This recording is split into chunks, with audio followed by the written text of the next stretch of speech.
नमस्कार बच्चों, आपका एक बार फिर से स्वागत है ऑनलाइन क्लासेस के अंदर।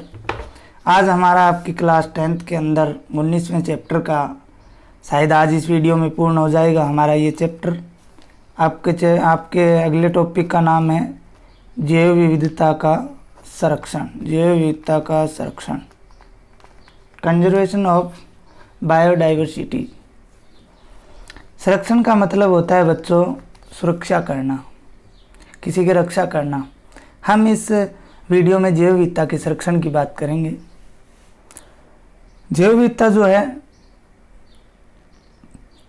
प्रत्येक पृथ्वी पर उपस्थित प्रत्येक सजीव के लिए, चाहे पेड़ पौधे हो चाहे जंतु हो, सबके लिए ज़रूरी है। इसलिए इनका हमें संरक्षण करना चाहिए। इनके द्वारा प्राप्त होने वाले प्राकृतिक संसाधनों का बहुत अत्यधिक उपयोग हो रहा है, तो उनको भी हमें रोकना चाहिए, आवश्यकता अनुसार उनका यूज करना चाहिए, क्योंकि उससे विभिन्न पादप जातियां और विभिन्न जंतु जातियां हैं, उनकी जातियां विलुप्त होने का खतरा आज भी झेल रही हैं। सो कंजर्वेशन ऑफ बायोडाइवर्सिटी, इसके लिए इन संकटग्रस्त जातियों को बचाने के लिए कई प्रयास किए गए, इंटरनेशनल, नेशनल एंड एकेडमिक। ठीक है, बहुत सारे राष्ट्रीय, अंतर्राष्ट्रीय, स्थानीय स्तर पर अनेक प्रयास किए जा रहे हैं। सबसे पहले हम इंटरनेशनल इफोर्ट्स की बात करेंगे। अंतर्राष्ट्रीय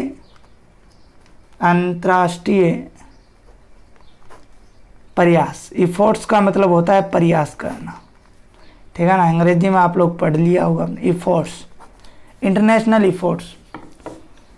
अंतर्राष्ट्रीय प्रयास देखिए पूरे विश्व में क्या किया जा रहा है, न कि एक देश में। ऑल वर्ल्ड के अंदर बायोडाइवर्सिटी को बचाने के लिए, इसकी सुरक्षा करने के लिए क्या इंतजाम किए गए हैं, उनके द्वारा क्या प्रयास किया गया है, उन प्रयासों की हम इस वीडियो में बात कर रहे हैं। विश्व में जैव विविधता का लगातार उसकी हानि को देखते हुए एक संयुक्त राष्ट्र संघ के अधीन वर्ष 1968 में 1968 में एक इंटरनेशनल संस्था बनाई गई जिसका नाम था विश्व प्राकृतिक संरक्षण संघ। ध्यान से पढ़ना इस नाम को, विश्व प्राकृतिक संरक्षण संघ। नाम बहुत ईजी है, विश्व प्राकृतिक संरक्षण संघ। इंग्लिश में इसको बोलते हैं IUCN शॉर्ट में। अब कई बार परीक्षाओं में इसकी फुल फॉर्म पूछ ली जाती है कि इसकी फुल फॉर्म क्या होती है, तो इंटरनेशनल यूनियन लिख देता हूं, international union for conservation of nature. ठीक है, ये इसकी फुल फॉर्म होती है IUCN की। इस संस्था का गठन हुआ, इसको 4 वर्ष तक लगातार विश्व के विभिन्न पादपों जातियों का अध्ययन किया गया और 1972 के अंदर, 1972 के अंदर एक पुस्तक प्रकाशित की गई जिसका नाम था red data book. Red data book, क्या नाम था? Red data book. एक ऐसी पुस्तक बनाई गई जिसका लाल आंकड़े पुस्तक, हिंदी में आप इसको लाल आंकड़े पुस्तक बोल सकते हो। यह पुस्तक बनाई गई।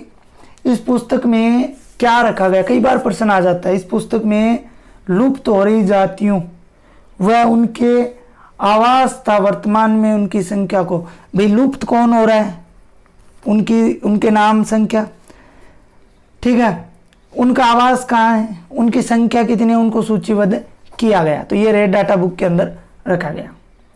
IUCN ने विश्व की जीव प्रजातियों के संरक्षण के दृष्टि से 5 वर्ग बनाए। आपने 12वें चैप्टर में भी पढ़ लिया होंगे। कितने वर्ग बनाए? 5 वर्ग बनाए बच्चों। वो वर्ग कौन कौन से हैं? बिल्कुल इजी। मैं पहले नाम लिख देता हूं सभी के। पहला है विलुप्त, प्रजातियां, दूसरा है संकटग्रस्त प्रजातियां, संकटग्रस्त प्रजातियां।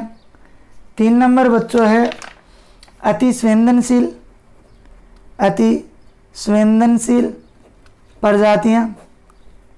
4 नंबर है बच्चों दुर्लभ, दुर्लभ प्रजातियां। और 5 नंबर है अपर्याप्त रूप से ज्ञात, अपर्याप्त रूप से ज्ञात जातियां। ये 5 प्रकार की जातियां हैं, इंपॉर्टेंट हैं। किसी एक की परिभाषा भी पूछी जा सकती है, सभी का वर्णन भी एक साथ पूछ सकता है। आपको इनके बारे में पूर्णतः ध्यान होना चाहिए। विलुप्त जातियों का मतलब है जो विलुप्त हो चुकी हैं, जिसकी एक भी जाति विश्व में जीवित नहीं है। विलुप्त का मतलब खत्म, जो जीवित अवस्था में नहीं मिलती है। जैसे डोडो पक्षी हमने पढ़ा अभी 1681 के बाद नहीं मिला। डायनासोर देखे हैं, टीवी में जरूर देखे, वैसे देखे हैं नहीं देखे। राइनिया एक पादप है, देखा है नहीं देखा। तो वो सब विलुप्त हो चुके हैं, उन्हें विलुप्त प्रजातियां कहा जाता है। संकटग्रस्त प्रजाति, ऐसी प्रजाति जो अभी तक विलुप्त नहीं हुई है लेकिन विलुप्त होने के कगार पे है। विलुप्त होने के क्या है, कगार पे है, विलुप्त होने ही वाली है, और जिसका संरक्षण नहीं किया गया तो वो जल्द ही विलुप्त हो जाएगी। ऐसी जातियों के भी मैं आपको नाम बताऊंगा। चीता है, टाइगर, टाइगर है, बगेरा है, जिंगो बाइलोबा है, सर्पगंधा है। सर्पगंधा देखो पादप का नाम 14वें चैप्टर में आया था, औषधि निर्माण के लिए महत्व रखता है। गेंडा है। ये बहुत सारी जो हैं जातियां हैं जो अगर इनका संरक्षण नहीं किया गया तो ये जल्द ही विलुप्त हो जाएंगी। 3 नंबर है बच्चों, 3 नंबर की अगर बात करते हैं तो वो है अति संवेदनशील प्रजातियां, अर्थात ऐसी प्रजातियां जिनकी संख्या तेजी से कम हो रही है। तेजी से क्या हो रही है, संख्या कम हो रही है। ऐसी प्रजातियों को क्या बोला जाता है, अति संवेदनशील प्रजातियां बोला जाता है। तथा शीघ्र ही वो इस संकटग्रस्त में शामिल हो जाएंगी। किस में शामिल हो जाएंगी, संकटग्रस्त में शामिल हो जाएंगी। उनको क्या बोला जाता है, अति संवेदनशील। इसके बाद में दुर्लभ। अति संवेदनशील की अगर आपको बताता हूं उदाहरण तो नीलगिरी लंगूर है, याक है, लाल पांडा है, कोबरा है, ब्लैक बग है। ये अति बहुत ही शीघ्र तेजी से कम हो रही हैं। दुर्लभ जातियां, ऐसी प्रजातियां जो प्राय सीमित भौगोलिक क्षेत्र में रह गई हैं। ये क्या है, कुछ ही सीमित भौगोलिक क्षेत्र में पाई जाती हैं, सीमित भौगोलिक क्षेत्र में ही पाई जाती हैं। इसके अलावा अगर हम बात करें इसके उदाहरण की, और इनकी संख्या भी बहुत कम है। उदाहरण जैसे लाल भेड़िया, हिनान गिब्बन, गवान गेंडा आदि जो हैं वो दुर्लभ प्रजातियों के अंदर है। अपर्याप्त रूप से ज्ञात प्रजातियां, ऐसी जातियां जिनके बारे में पर्याप्त जानकारी नहीं है और उनको किसी वर्ग के अंदर भी नहीं रखा गया है। पूर्ण जानकारी है नहीं उनकी, तो इसलिए उनको किसी वर्ग के अंदर भी नहीं रख सकते। ऐसी जातियों को अपर्याप्त रूप से ज्ञात जातियां कहते हैं।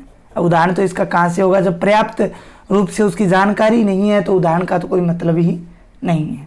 तो ये 5 जो है IUCN द्वारा बनाई गई है, ठीक है, आपको याद रखनी। इसके बाद चलते हैं आगे। IUCN ने वर्ष 1973 में 1973 के अंदर एक कंजर्वेशन आयोजित किया। इसका नाम था सिटीज। क्या नाम था, सिटीज। सिटीज की फुल फॉर्म भी आपसे पूछी जा सकती है। तो इसकी होती है convention on international, convention of international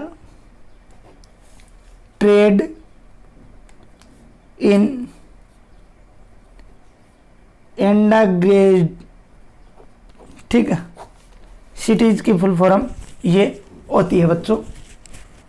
और लास्ट में इसके स्पीसीज आ जाएगा, इसका species. Convention on international trade in endangered species, CITES की फुल फॉर्म आयोजित की, जिसमें विभिन्न देशों ने संकटग्रस्त प्रजातियों के अंतर्राष्ट्रीय व्यापार पर नियंत्रण लगाने पर अपनी अपनी सहमति प्रदान की कि हम लोग इस कार्य के लिए तैयार हैं। इस अंतर्राष्ट्रीय व्यापार पर हम लोग नियंत्रण लगाने के लिए तैयार हैं।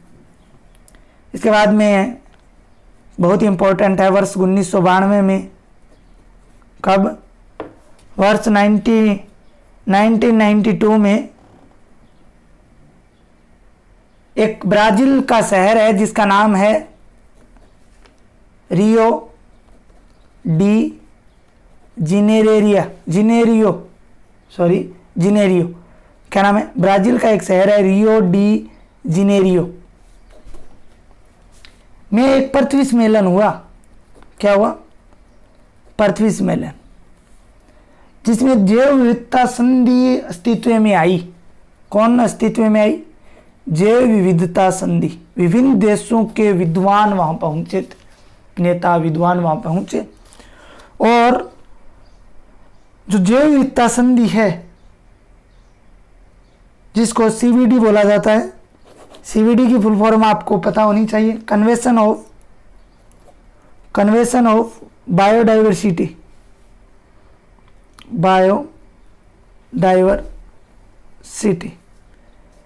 ठीक है, ये हुआ वहां पे। तो उसमें जो संधि थी वो निर्धारित इसके अंदर की गई। साथ ही बात करें तो इस संधि के अंदर कुल 193 देशों ने भाग लिया। कितने देशों ने भाग लिया? 193 देशों ने भाग लिया था। और सभी ने उक्त संधि के माध्यम से सभी देशों ने जैव विविधता के संरक्षण हेतु अपनी प्रतिबद्धता बानी, जैव विविधता को बचाने के लिए शपथ ली। ठीक है, एक बात तो ये हो गई मुख्य। इसके बाद बात करते हैं राष्ट्रीय प्रयासों की। ये तो कुछ इंटरनेशनल प्रयास थे, इफोर्ट्स थे। अब अगर हम बात करें नेशनल इफोर्ट्स की राज्य स्तरीय क्या प्रयास थे, तो जैव विविधता पर अंतर्राष्ट्रीय संधि सीबीडी के प्रति भारत की प्रतिबद्धता को ध्यान में रखकर केंद्र सरकार द्वारा वर्ष 2002 में, इंडियन गवर्नमेंट की बात करें, उन्होंने सीबीडी को ध्यान में रखते हुए 2002 में जैव विविधता एक्ट बनाया था। क्या बनाया था? जैव विविधता एक्ट बनाया, नियम बनाया। जैव विविधता एक्ट 2002 बनाया और इन्होंने इसके अंदर 3 उद्देश्य रखे, प्रमुख 3 उद्देश्य रखे। कितने उद्देश्य रखे? 3 उद्देश्य। पहला था जैव विविधता का संरक्षण करना, जैव विविधता क्या करना? संरक्षण करना। दूसरा था जैव विविधता का ऐसा उपयोग जिससे वह लंबे समय तक उपलब्ध रहे। क्या रहे? लंबे समय तक उपलब्ध रहे। और तीसरा जो था कि देश के जैविक संसाधनों के उपयोग में होने वाली लाभों का समान वितरण, ताकि ये ज़्यादा से ज़्यादा लोगों तक पहुंच सके। ये इस प्रकार से 3 जो काम है वो किए गए।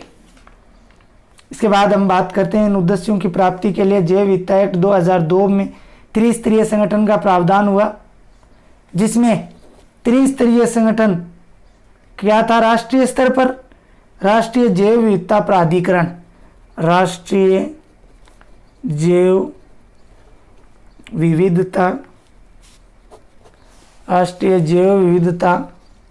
प्राधिकरण, शॉर्ट में इसको NBA बोलते हैं।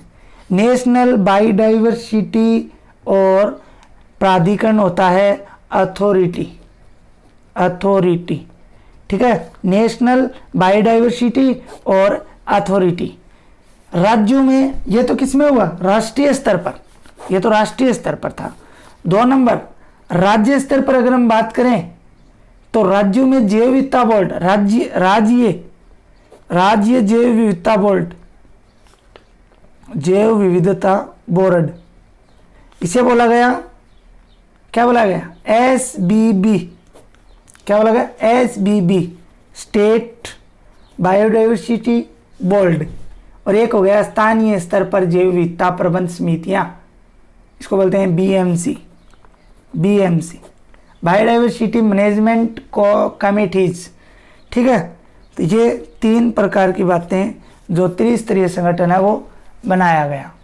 इसके बाद हम बात करें तो भारत में पर्यावरण, वन, जल, वायु एवं जैव विविधता कानून को एक ही दायरे में लाने के उद्देश्य से, ठीक है, सभी को एक ही दायरे में लाने के उद्देश्य से 2 जून 2010 को, कब, 2 जून 2010 को राष्ट्रीय हरित अधिकरण का गठन हुआ। किसका, राष्ट्रीय हरित अधिकरण का जो है वो गठन हुआ। और अब उक्त कानून के अंतर्गत अपील उच्च न्यायालय में नहीं वरन राष्ट्रीय हरित अधिकरण में दर्ज होगी। अगर इससे प्रति कोई अगर समस्या आती है जैव विविधता संबंधित तो वो इस राष्ट्रीय हरित अधिकरण में दर्ज होगी, जिससे विभिन्न विषयों से संबंधित विवादों का निपटारा जो है वो तेजी से हो जाएगा। इसलिए इसको हाई कोर्ट से हटा दिया गया है। राष्ट्रीय हरित अधिकरण का मुख्यालय जो है वो भोपाल में बनाया गया है। इसका मुख्यालय कहाँ है, भोपाल के अंदर। इसमें जैव विविधता से संबंधित सभी केस यहाँ दर्ज होते हैं, न कि हाई कोर्ट के अंदर। हाई कोर्ट में कुछ नहीं होता है। अब आज का हमारा अंतिम टॉपिक रहेगा, 2 मिनट में कर लेंगे। बहुत इजी सा टॉपिक है लेकिन पूछा बहुत बार जाता है।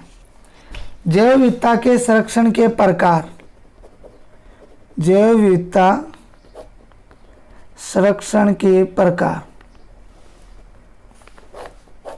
देखो, जैव विविधता टाइप्स ऑफ बायोडाइवर्सिटी कंजर्वेशन, जैव विविधता संरक्षण के प्रकार 2 हैं।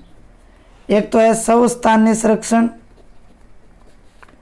स्वस्थानीय संरक्षण, और दूसरा होता है बहिस्थानीय संरक्षण, बहिस्थानीय संरक्षण। ठीक है, स्वस्थानीय संरक्षण की अगर हम लोग बात करते हैं, स्व का मतलब अपना और स्थान का मतलब स्थान, संरक्षण का मतलब संरक्षण। इंग्लिश में इसको इन सीटू कंजर्वेशन बोलते हैं और इसको एक्स सीटू कंजर्वेशन बोलते हैं। ठीक है, इन सीटू की अगर बात करें, स्वस्थानीय, किसी कोई जीव है जो संकटग्रस्त है, उसका हमें संरक्षण करना है, चाहे पादप हो चाहे जंतु हो, तो उसको उसी के स्थान पर अगर संरक्षित किया जाता है तो उसे स्वस्थानीय संरक्षण कहा जाता है। उसे क्या कहा जाता है, स्वस्थानीय संरक्षण कहा जाता है। यह आपको ध्यान रखनी बात, जिससे संकटग्रस्त प्रजाति का जो संरक्षित है वो हो जाता है, क्योंकि प्राकृतिक आवास में अनुकूल परिस्थितियां उसके लिए आसानी से उपलब्ध रहेंगी। जैसे जीवमंडल रिजर्व हैं, बायोस्फीयर रिजर्व, राष्ट्रीय नेशनल पार्क्स हैं, राष्ट्रीय उद्यान हैं, वाइल्ड लाइफ सैंक्चुअरीज हैं, अभ्यारण्य हैं, संरक्षण रिजर्व आदि की स्थापना की जाती है। वह सभी इसके उदाहरण है स्वस्थानीय संरक्षण के, राष्ट्रीय उद्यान, जीवमंडल रिजर्व और अभ्यारण्य तथा संरक्षण रिजर्व है। वर्तमान में अगर हम लोग बात करें इंडिया के अंदर तो 14, अगर इंडिया के अंदर बात करें 14 जीवमंडल रिजर्व हैं। कितने हैं, 14 जीवमंडल रिजर्व हैं। इसके अलावा 99 राष्ट्रीय उद्यान है, नेशनल पार्क्स हैं। कितने हैं, 99। 523 अभ्यारण्य हैं। अभ्यारण्य कितने हैं, 523 हैं। और इसके साथ ही 47 संरक्षित रिजर्व क्षेत्र हैं, जिनमें अगर देश के कुल क्षेत्रफल की बात करें तो 1,58,745 वर्ग किलोमीटर है। कितना है, 1,58,745 वर्ग किलोमीटर क्षेत्र संरक्षित है, जो कि देश के कुल क्षेत्रफल का 4.83% है। कितना है, 4.83% है। इसके बाद में दूसरा अगर हम बात करें बहिस्थानीय संरक्षण, अर्थात बाहर, बही का मतलब बाहर, स्थान का मतलब स्थान। अगर कोई संकटग्रस्त प्रजाति है उसको उसके स्थान से हटाकर, मान लीजिए ये कोई ए प्रजाति है, उसका खुद का स्थान है और ये संकटग्रस्त है, तो इसको यहाँ से हटाकर किसी दूसरे स्थान पे ले जाकर संरक्षण करना ही क्या कहलाता है, बहिस्थानीय संरक्षण कहलाता है। जैसे बात करें तो मानव निर्मित वानस्पतिक उद्यान, बीज बैंक, उत्तक संवर्धन प्रयोगशाला आदि की स्थापना की जाती है। वहीं जंतुओं के संरक्षण हेतु चिड़ियाघर, एक्वेरियम आदि की स्थापना की जाती है। इसी के साथ संकटग्रस्त पादपों और जंतुओं के जन्मदर हुए अथवा बीज, फल, पराग, बीजाणु, शुक्राणु, अंडाणु आदि का संरक्षण निम्न ताप संरक्षण विधियां मंद वृद्धि कल्चर तकनीक से किया जाता है। इसके अलावा संकटग्रस्त पौधे या जंतुओं के जीन्स को अंकुरणक्षम अथवा अंकुरणक्षम अवस्था में जीन बैंकों में सुरक्षित रखा जाता है। तो सौस्थाने बहिस्थाने is very important in your exam. ठीक है, इन सिटू मतलब अपने स्थान पर संरक्षण, बहिस्थाने दूसरे स्थान पर संरक्षण, इसके उदाहरण ये कौन से होते हैं। इस प्रकार से आपका चैप्टर नंबर 19 समाप्त होता है। ठीक है, अब आगे चैप्टर की बात, अगले चैप्टर की बात अगले वीडियो में हम करेंगे।